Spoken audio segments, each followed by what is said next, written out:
So we have an actual minister dedicated. He's the environmental minister, but he's also now the minister of climate change. They're not questioning, like it's very clear, the science, they say that the climate is in fact changing and we need a minister dedicated to addressing this. And so we have the Honorable Stephen Guilbeault. He has recently been, I guess, David, how do you put it, called out by some mainstream media journalists about how the carbon tax, which is not an April Fool's Day joke, it did just go up on April the 1st amid record inflation and an inability for Canadians to feed their families and heat their homes. We are facing a looming recession. But nonetheless, the Liberals went ahead with not only giving themselves a pay raise on April 1st, but also simultaneously hiking up the carbon tax. And we have a little video of him getting some pushback from a journalist on who the ones that are being harmed primarily by this tax hike really are. Minister, respectfully, I'm looking at the PBO's report right now, and he goes through each quintile of the income brackets.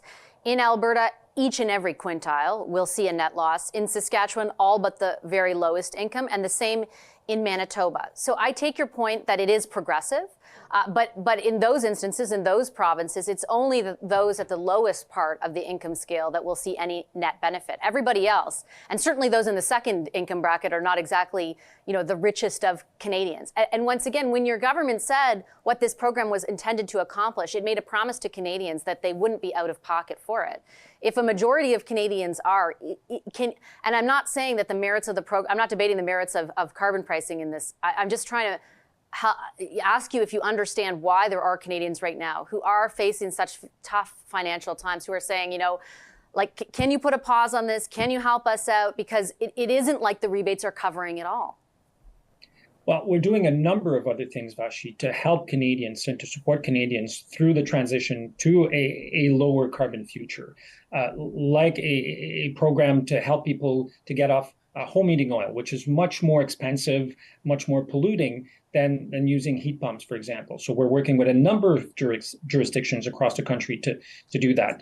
And as you said in the introduction about the parliamentary budget officer, I mean, he acknowledges that he doesn't take into account the cost of the impacts of climate change. And let me give you just one example. Summer of 2021 in British Columbia, the overall economic impact of natural catastrophes that year alone, in British Columbia alone, $17 billion. This is a bill that all Canadians are paying. And that's 1 year, one jurisdiction in Canada. I get all that, and I'm not negating it, but that isn't what you told Canadians carbon pricing would be. You didn't say, it's going to cost you, but we'll do all this other stuff to help you. You said our rebates will cover you. We have said that the rebates would help the people most in need in Canada, and that's exactly what the system is doing. Well, first of all, Tamara, to get back to what you were saying earlier before we ran the clip, yeah, I do love that virtue signaling. It was 'twas ever thus. It was the Ministry of the Environment. Now it's the Ministry of the Environment and Climate Change. So even in a title, even in a bureaucratic department, the Liberals can't help but do some virtue signaling. And, it makes my heart bleed that, 120 million years ago, that there wasn't a Stegosaurus or a Triceratops named Minister of Climate Change. So they could have, helped the dinosaurs walk through that really big incident of climate change. But I digress. So I guess what I'm seeing here is that Minister Guilbeault has committed the greatest sin of all when you're part of Blackface's Liberal cabinet, which is he's told the truth. He is saying households will pay more.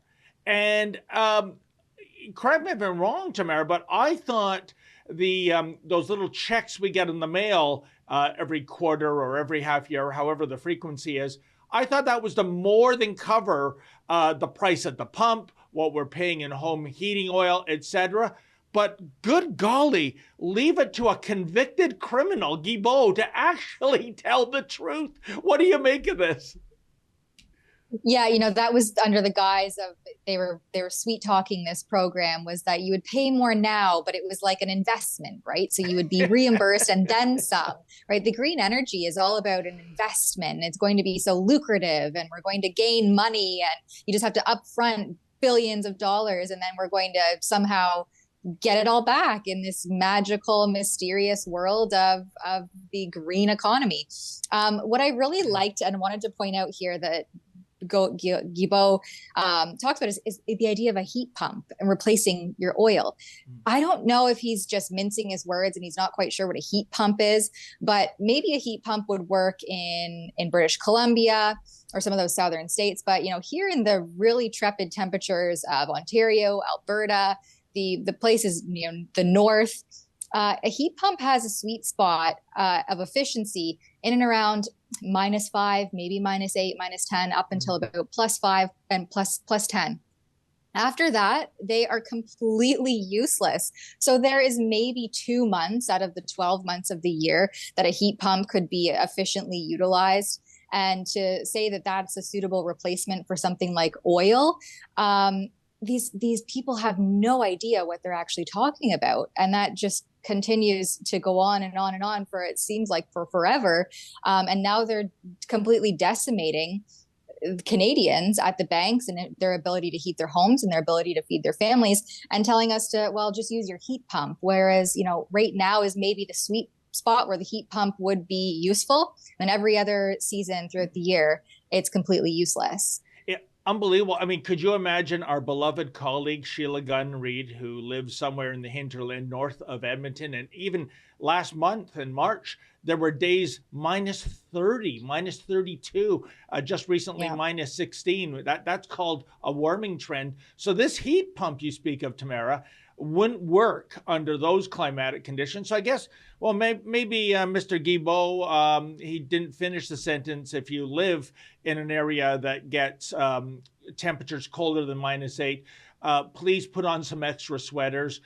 Hey, if you've got dogs, bring the dogs into the house and, get close to them. The name of the band, 3 Dog Night, Tamara, that was all about surviving harsh climates. In the north, if it's a really cold night, you bring in a dog. If it's excruciatingly cold, you bring in a second dog. But the worst kind of cold is a 3-dog night. So buy some dogs and lie with them on those really cold nights if you're depending on a heat pump. Unbelievable. And I just want to know what other Liberals are saying, because Guilbeault has basically admitted that we are getting hosed in terms of compensation for these carbon taxes. So, and I do believe we do have another clip, Tamara, of, Blackface, yet again, he's sticking to the script, promoting the lie that the carbon tax will raise the cost of living for Canadians, but put money back into your pockets? Does not compute. Let's hear Blackface explain it to us all. The parliamentary budget officers says most people will be paying thousands of dollars more in carbon tax than they will get in rebates. Why do you continue to claim that most people will come out ahead? First of all, everybody knows that we have to fight climate change. But more than just fighting climate change, we have to prepare and invest in innovating for the future. And the best way to do that is to ensure that there is a price on pollution. And that's exactly what we did. We did it at the federal level, imposing it on the provinces that didn't have one. But here in Quebec, it's been a long time that you've always had a price on pollution, So the federal backstop and program doesn't apply in Quebec.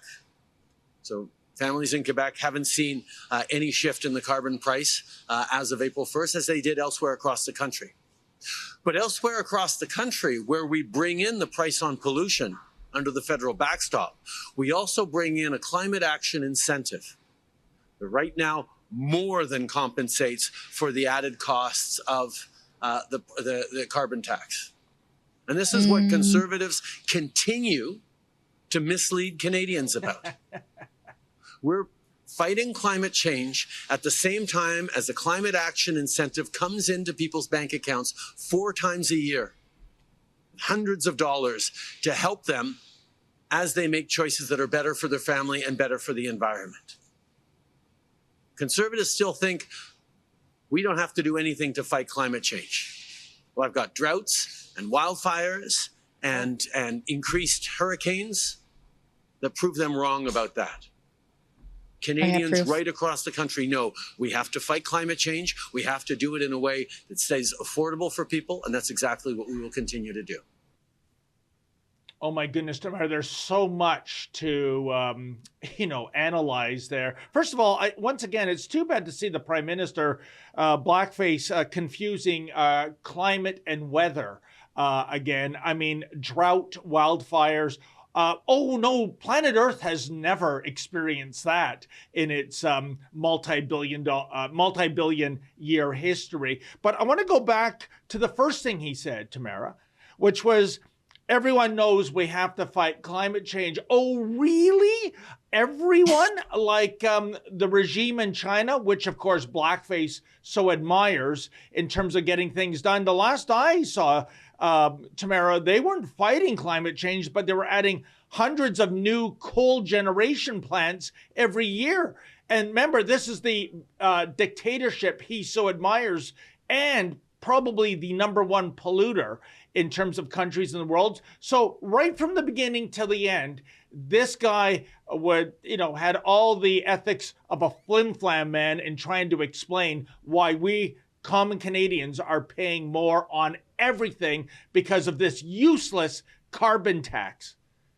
Mm-hmm. Well, and the question clearly says Canadians are going to spend thousands more. And then he responds with, well, you'll receive a few hundred, some hundreds into your bank account over the next year while you shell out thousands at the pumps, at the grocery store, to your utility companies. The cost is just insane. And what this government never seems to mention is how unsustainable lithium drilling or mining is. The oil, there's the ethical issue with child labor, slave labor, unregulated workplace issues in third world countries with mining lithium. And then, of course, you have your oil and gas sector, which is primarily hard-working, trained men who are paid well, who are professionals in their field, who are out there doing a difficult job that they signed up for. These aren't child slaves heading out to a mine in the middle of, a mud pit. So they're completely missing the bar on where these energy sources are coming from at their source. And none of this can be seen as sustainable in the long run. Solar panels, wind energy, your heat pump that Guilbeault thinks will somehow replace oil.